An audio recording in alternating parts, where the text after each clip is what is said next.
Yan, umad po tayo dahil ano yung intake ko? Paano mo masusukat yung fat intake? Kumain lang kayo, guys.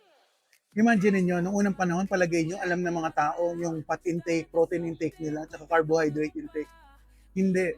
Talaga may mga times na marami kayong kakainin, may mga times na konti ang kakainin niyo. Huwag niyo masyadong gawing komplikado ang buhay.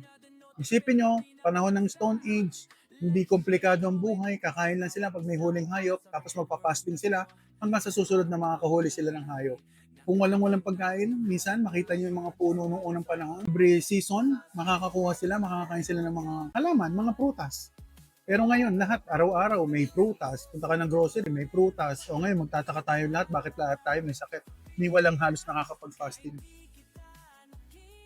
Yun ang reality. Kung sasabihin pa sa inyo, breakfast yung pinaka-importanting meal. Okay lang sana eh. Ano yung problema? Sasabihin tuwing umaga ang breakfast. Eh, ang breakfast nga, guys, kahit tignan nyo, alas 3 na ako kumain, breakfast yun. 30 minutes na lang, magto 2 hours na tayo. Uy, nako. Oh yeah, mami, masapang kwentuhan namin kanina kay Art Paul. Aisha 01. Salamat po sa panonood. Sama ko si mami ngayon eh. Ang dami ko na kinahihipon guys. Kung siguro mga, one, three-fourths, nakakain na ako. Dami yun. Happy, magkwentuhan na lang siguro tayo mamaya. Tignan natin bro.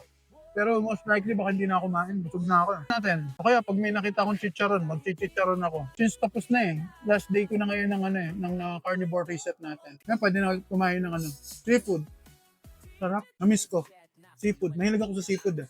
Mahilig din ako sa beef. Mahilig din ako sa patty pork na crispy-crispy.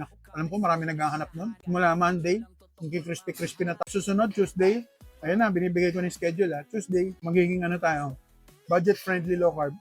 Tingnan natin kung ano mga budget-friendly pwede natin gawin sa low carb. Ay, si low carb senior, nandito pala si low carb senior. Hello, kamusta po kayo? Iyan, busog na ako. Nakita nyo, nakaslouch na ako. Busog na, ubusin ko na lang yung Naku, meron pa pala akong crab dito, guys. Getting dirty na pag ito hinawakan ko, guys. Hindi ko na mahawakan ng camera. Lugaw.